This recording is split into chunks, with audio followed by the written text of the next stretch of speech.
Picking up a piece of FedEx today, and it delivers to Pasco, which is like 120 miles. So local load.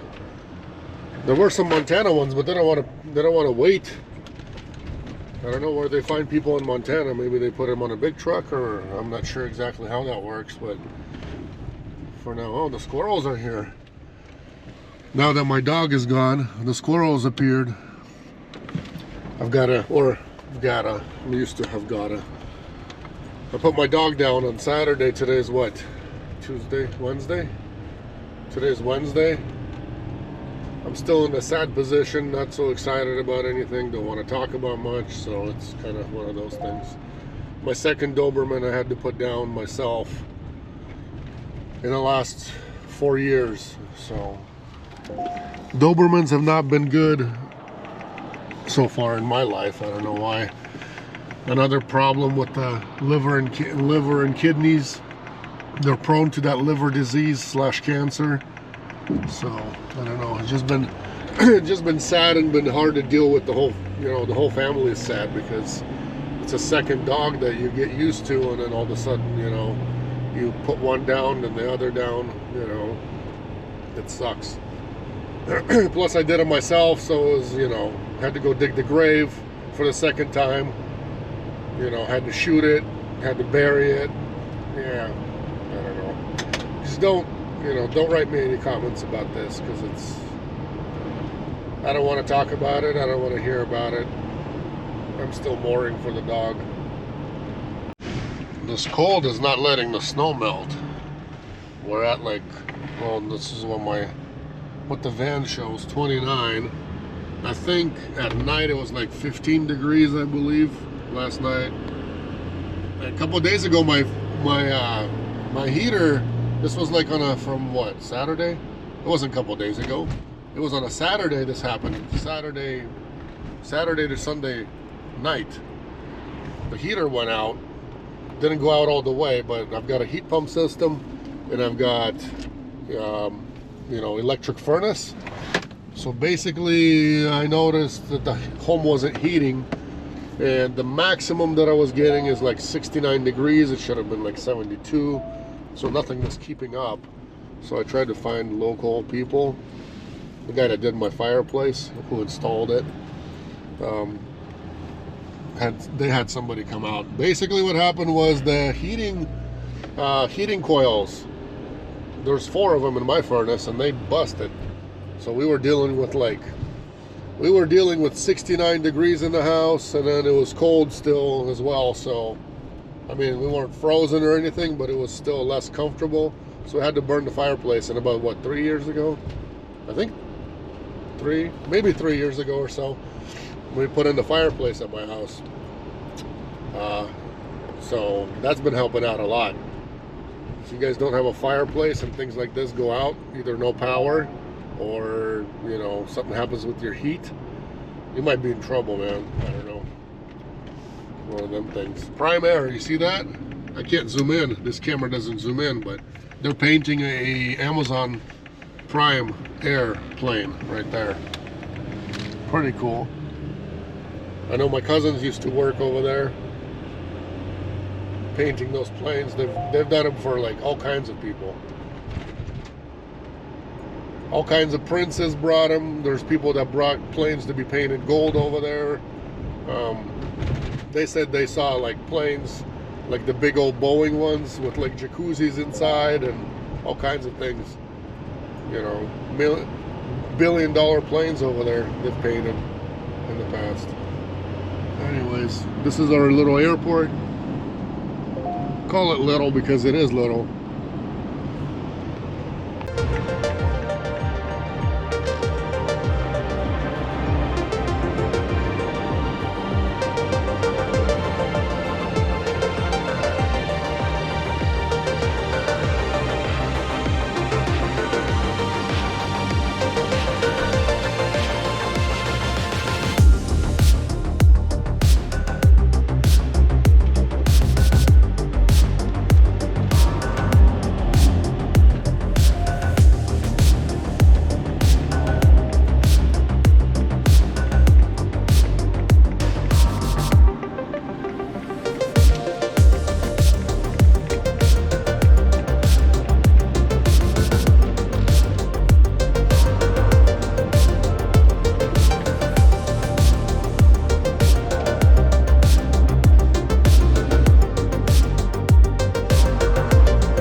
I'm at this first one. Is that okay? Oh, whatever the first roll-up door is.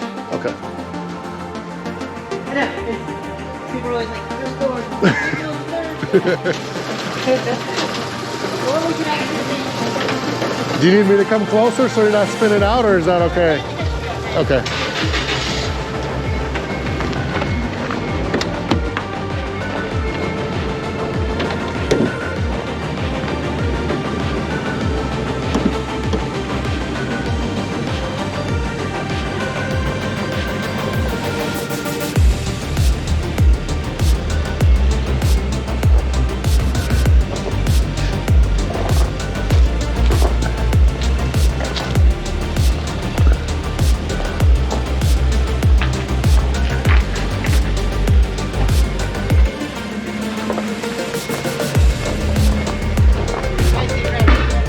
Okay.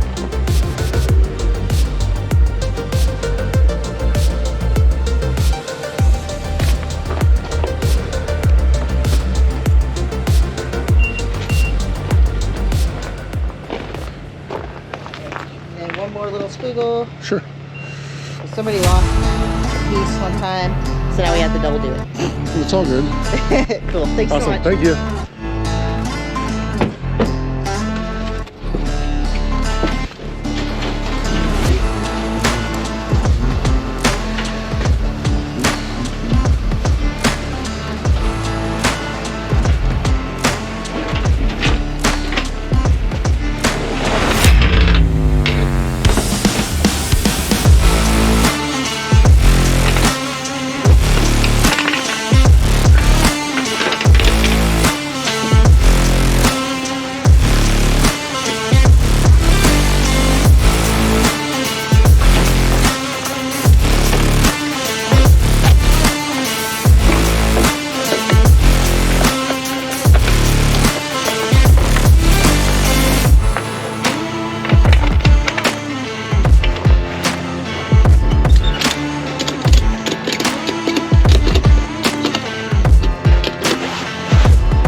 Loading usually takes super quick over here. They, you know, as long as you know the tracking number so they can look up the freight, it's usually super fast.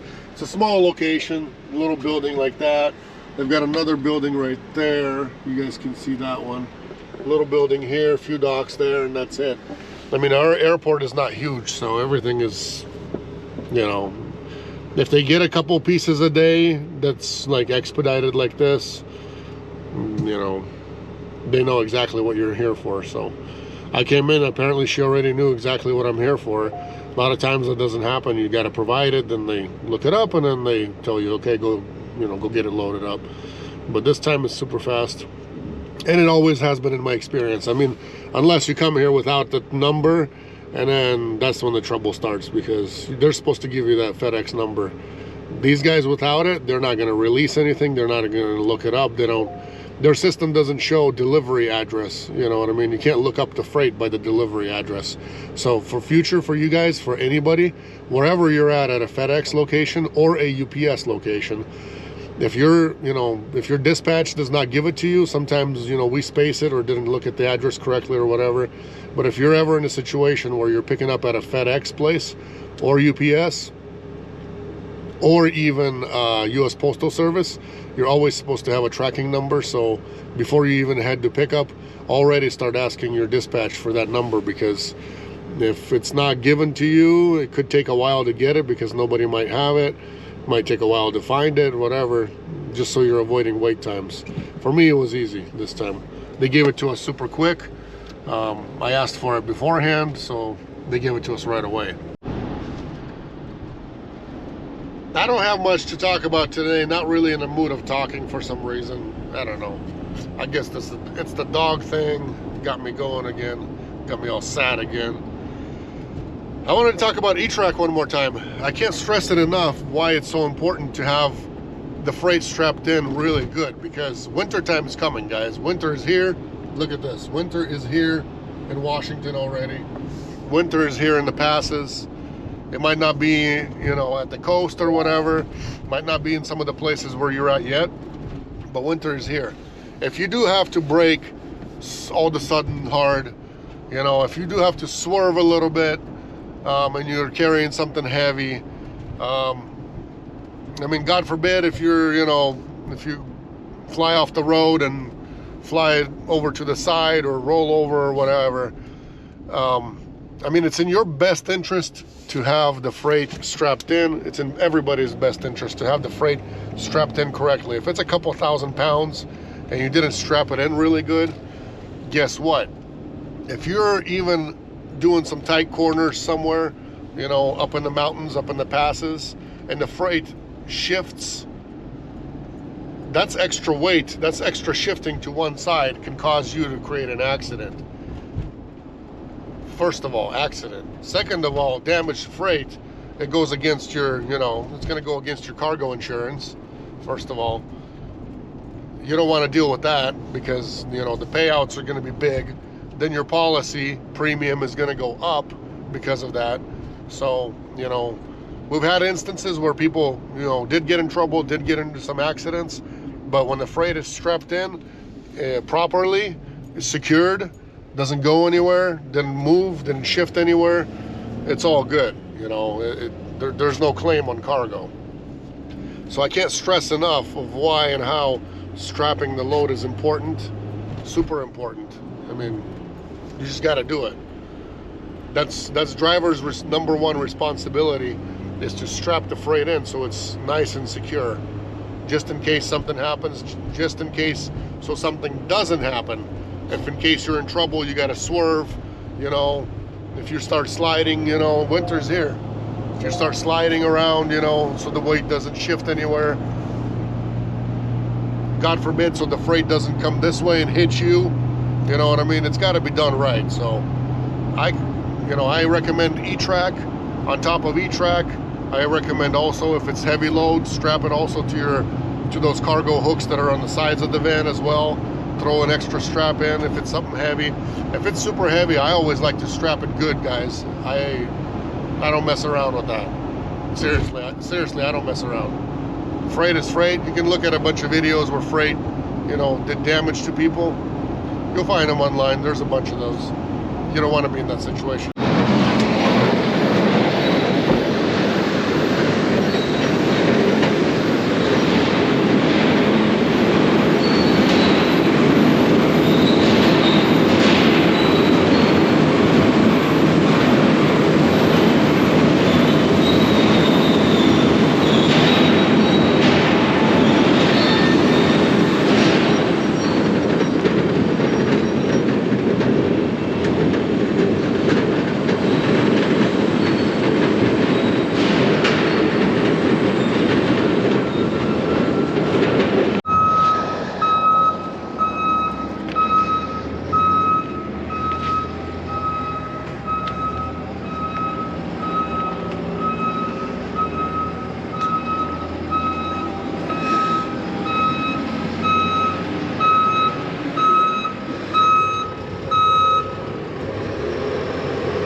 How's it going? Good, how are you? Good. I've got a delivery for you guys, 1 pallet, a valve. I tried calling this number for this guy, but nobody's answering there. Okay. Let me see.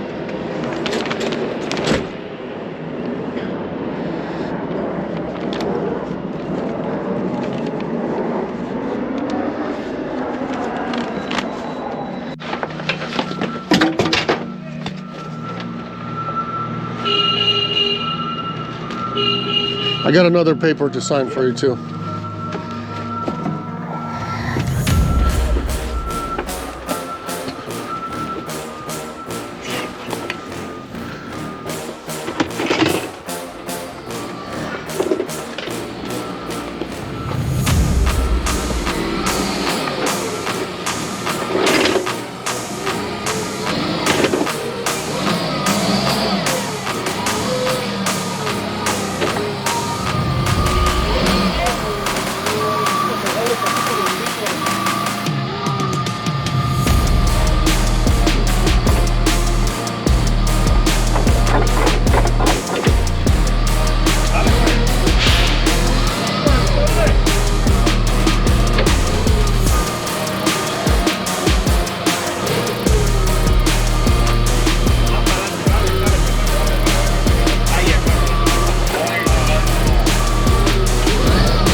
There's another copy for you guys.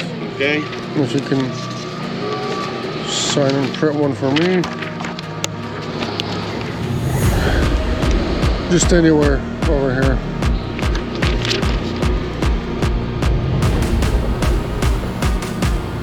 Can you print your first and last name on there? They need it printed. Awesome. There you go, Adam. Thank you, sir. Have a good day.